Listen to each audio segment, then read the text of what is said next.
outside David Bowie's apartment in New York City. We're in front of the David Bowie shrine, under his apartment where he used to live. From our ancestors, we have a tradition of bringing objects to shrines, making some kind of gesture. I've been a fan of David Bowie since I was about 13, and I'm from England, and I wanted to just come and pay my respects to him. Really like his music, and I've grown up with it. His music was the background to my teenage years. That's the only way I can describe it. That's all I listened to as a teen. I was a fan since I was 9 years old, so I really grew up with his music, and every part of my life, every stage in my life was kind of tied to one of his albums and some things that he did, and it's really my life. I always remember waking up on Saturdays to the sound of David Bowie, just blaring through the speakers in the living room, and I don't know, it's just something kind of like a second nature to listen to his music. I mean, it's great music, his lyrics just really, I think people can just really relate to it.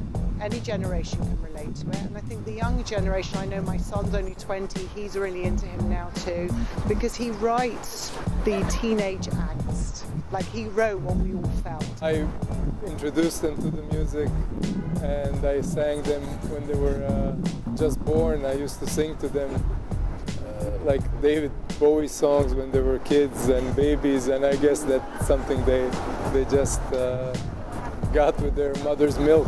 I don't know, it's just kind of the way he expresses himself. He doesn't feel the need to conform with everyone else. He's just his own person. He was always morphing himself and staying with the times. He changed his music to go with the times. I mean, he was a genius.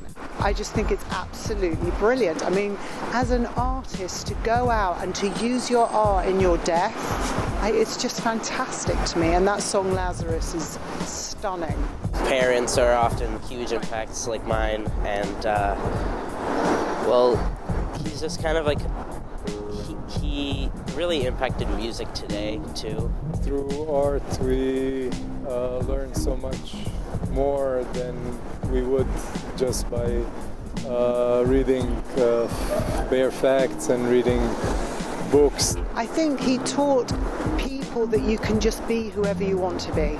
You know, he dressed as a woman. Lyrically, he talked about men, women. So sexually, for both sides, you can just be whoever you want to be as a person. And I think his lyrics would encourage you to strive for things.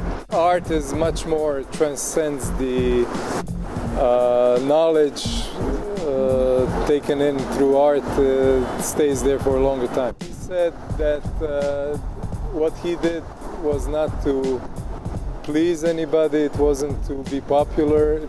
His primary intent was to create music.